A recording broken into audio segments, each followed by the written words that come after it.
Hello guys, এটা হলো আমার মুরগির farm, SP poultry farm and hatchery. আজকের আবহাওয়াটা অনেক সুন্দর, গ্রামের পরিবেশটা এই দিনটাতে খুবই ভালো লাগে। কৃষকের ধান লাগানো শেষ, ধান রোপণ করা শেষ হয়েছে, কখনো রোদ কখনো বৃষ্টি, এর মাঝে আবহাওয়াটা খুবই চমৎকার দেখতে পাচ্ছেন। আকাশের অবস্থাও ভালো, অনেক সুন্দর মেঘ হচ্ছে। অত্যন্ত সুন্দর একটি আবহাওয়া উপভোগ করছি। আসলে এই গ্রামে থাকার মজাটাই হলো এই রকমের আবহাওয়া।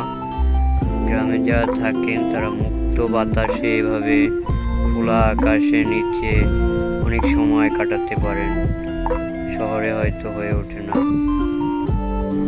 তো আজকের আবহাওয়াটা সব মিলিয়ে অনেক সুন্দর ছিল, তাই আপনাদের সাথে একটু শেয়ার করলাম। ধন্যবাদ সকলে, ভালো